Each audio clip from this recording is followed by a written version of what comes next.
I can't afford to pay for mom's nursing home fees anymore. I received a call for my husband from his sister who lives in Canada.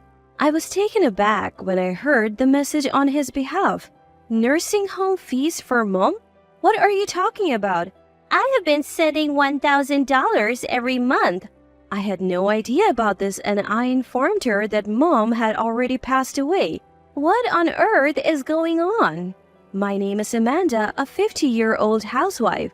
I have 2 grown-up children with my somewhat submissive husband. Now, it's just the 2 of us living freely. My husband is the same age as me, is unusually submissive for our times. Because of this, we often had arguments with our children. But once they moved out, the house felt strangely quiet. Now, I sometimes think it's good that he's so submissive. I cherish the moments when I feel happy doing things for him. After my father-in-law passed away, my mother-in-law moved into a nursing home, not wanting to be a burden on us. She enjoyed talking with her peers and was content. However, she passed away from a stroke. My husband has a single sister. She moved to Canada and became a successful entrepreneur. She was the pride and joy of my mother-in-law. So when mom passed away, we wanted to inform her, but my husband said he couldn't reach her. Without her, we held the visitation and funeral. Months after settling my mother-in-law's belongings and interment, the sister we couldn't contact reached us. Amanda, it's been a while. Is my brother there? It was unusual for her to call the landline. If she wanted to reach my husband, she could call his cell. I told her he's been coming home late from work lately and suggested she try his cell. I also told them that my number had not changed. She said she already tried but couldn't get through. She had something important to convey, so she called the house. I offered to take a message for him and she agreed. Please tell my brother that I can't continue paying the $1,000 monthly fee for mom's nursing home. Mother-in-law's nursing home fee requested by my husband is $1,000? What is it? I was puzzled. What was she talking about? Should I pretend to know or tell her I had no idea? But mom had already passed away. Maybe she didn't know because she couldn't be reached. Given the situation, not being able to pay the monthly $1,000 wouldn't be a problem. I informed her that mom had passed away months ago and that my husband tried to contact her but couldn't. She was shocked. She didn't know about mom's passing or the funeral. She said she had spoken to my husband over the phone after that. Of course, my husband knows that his mother has passed away. Why didn't he tell her about mom? And I had never heard about the monthly $1,000 payment. I apologize for not knowing about her contributions. My husband never mentioned it. But mom's nursing home fees should have been deducted from her pension. If she received money from her proud daughter, she would have mentioned it.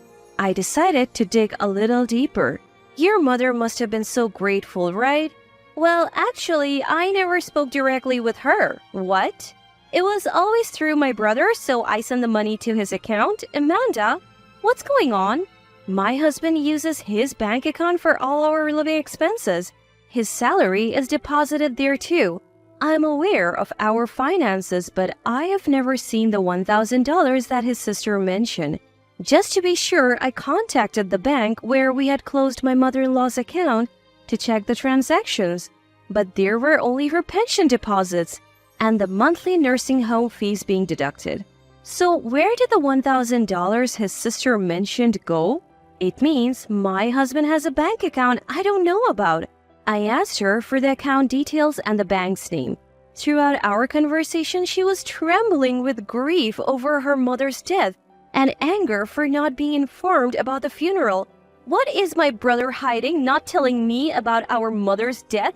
Unbelievable. I want to fly back to the US and confront him right now. I promise I'll uncover whatever he's hiding. I didn't know what else to say at that moment. I never imagined I would be a victim too. After hanging up, I decided to search my husband's room. After our kids moved out, he wanted a study for himself. I didn't mind him using the spare room. Our sleeping arrangements had changed over time and I often found it convenient. However, I have been told not to go to sleep before my husband gets home. So I wake up reflexively when the front door opens, but he always told me not to enter his study. He would ask for it to be clean, but only after he tidied up a bit. He said it was because of work-related stuff, but now I wasn't so sure. I went into the forbidden room and checked the trash can. It seemed he hadn't had time to tidy up recently due to business trips and late nights. Among the receipts from the past 2 weeks, one stood out. It was for something unusual for a man to buy. I hadn't received such a gift from him. Where did it go? I couldn't find it among his belongings. That night, as usual, he came home late. I waited up for him as he had asked. I had been told not to have dinner beforehand, so before I went to take a shower, I asked if I could talk to him for a bit. After a brief greeting, he said he was tired and retreated to his study. He took a shower later, but then went back to his study and didn't come to bed. I felt more distant from him than ever. Of course, since the bedrooms are starting to become separate, it feels like it's too late, but I can't help but feel a little distant. The next day, I took the suspicious receipt to a private investigator. The findings revealed an unexpected side of my husband. When I shared the news with his sister, her anger intensified. I felt foolish for always trying to be the obedient wife to my submissive husband. What a joke! He was just pretending. He can't treat me like some housemaid. I'll show him. His sister and I hatched a plan. One day, after all preparations were made, he said he was going on another business trip. I saw him off as usual, but I knew this wasn't a regular trip. After he left, I prepared for a divorce, boarded a plane to Canada, and left the US. I met up with his sister upon landing in Canada. His sister was already keeping an eye on my husband and pointed out where he was getting cozy with a woman in the lobby. Seemingly content, they sat down, arms wrapped around each other. How could they be so brazen in public? I had to hold back my anger for the sake of our plan. The receipt I found in my husband's study led to some shocking revelations from the private investigator. Firstly, he was alone when he made the purchase, but a conversation with the store clerk revealed the gift was likely for a younger woman. It was a pricey piece of women's jewelry, a design popular among younger women. My husband was having an affair with a younger woman. My husband was having an affair with a woman, and he also gave her expensive accessories. Once I knew about the affair, the rest was easy to piece together. The $1,000 his sister sent every month was going into an online bank account my husband had secretly opened. He had been using that money for trips with his mistress, disguised as business trips. He often went on these business trips on a set day each month. From this pattern, we deduced he would be in Canada today and executed our plan. His sister mentioned he had been to Canada before without any apparent reason, probably scouting locations to impress his mistress. And this was after his mother passed away. How could he not tell his own sister the truth? He seemed like a devil in disguise. As my husband was deep in conversation with his mistress, his sister and I confronted him. Seeing me, someone who shouldn't be there, shocked him. He dropped his travel bag and let go of the woman. Fancy meeting you here. Business in Canada? Does your company even have international dealings? I have little social experience. I might be naive, but the investigator had informed me that his company had no international business. We recently started. She's a local interpreter. He stammered, trying to cover up. That's when the woman shouted, "You liar! You said you were single!" and slapped him. Turns out, she was in our plan too, because she was a victim as well. He had lied about being single and hinted at marriage. She was in her 20s and didn't want to waste time on a man with no intention of settling down. While I despised her, I also felt sorry for her. Once we revealed the truth, we decided to either make her an ally or not. Based on her reaction, she was devastated to learn she was the other woman. She agreed to help with our plan. His sister suggested we move the confrontation to her place, away from prying eyes. There, we grilled my husband.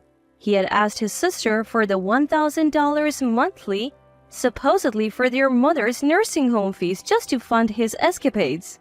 He had never been money-minded, so I had given him an allowance. But he decided the amount as their relationship deepened, that wasn't enough. He feared getting caught if he asked me for more, so he lied to his sister. When their mother passed away sooner than expected, he panicked. Instead of telling his sister the truth, he lied, saying he couldn't reach her. It wasn't that I couldn't contact her, but that I hadn't contacted her about her mother's death or about mother-in-law from the beginning. I reported it as unreachable.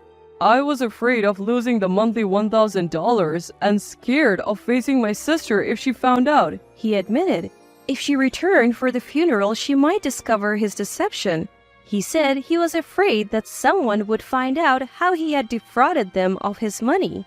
How could he be so selfish? He had no idea how hard it was for a woman to work alone in a foreign country.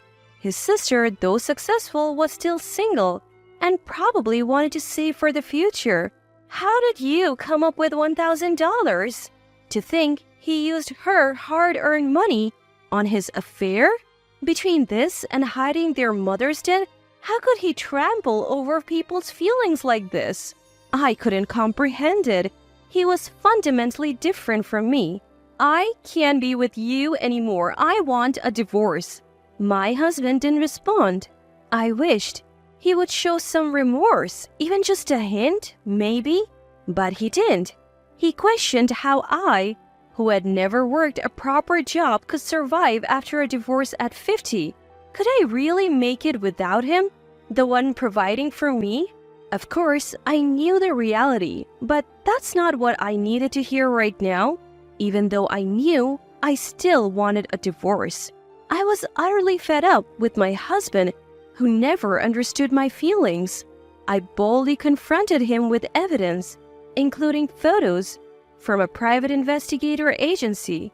Realizing he would surely lose in court, my husband finally agreed to my demands and signed the divorce papers.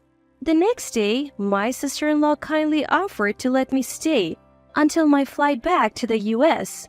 My husband tried to join, but she firmly said she didn't remember having such a worthless brother and kicked him out.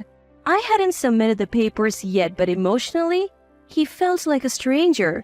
Just the thought of being under the same roof irked me, so I backed up my sister-in-law. His mistress thought, I don't need a middle-aged man with such a terrible character. She was disgusted by him using a family death for his own desires and left my sister-in-law's house. Abandoned by both me and his mistress, my husband seemed to chase after her. They had a spat outside, and it seemed she dumped him for good. As a result, he was left wandering in Canada, a place he chose for a romantic getaway, without even understanding the language. The next day, I returned to the US and immediately filed the divorce papers. I also moved to a new place I had been preparing for. Though I had limited experience in society, I wasn't a housewife for no reason. I had saved money secretly over the years, and when I told my kids about everything, they offered some support. In today's age, 50 is still young. I believe I can start a second chapter in my life. From time to time, my kids visit, and my days are filled with joy. In fact, I feel my relationship with them has improved since the divorce. As for my ex-husband, he somehow managed to return from Canada. But the home he returned to was a mere shadow of its former self. He didn't expect me to act so quickly. He probably hoped to persuade me to reconsider the divorce after returning. Now that it's impossible, he must be in shock.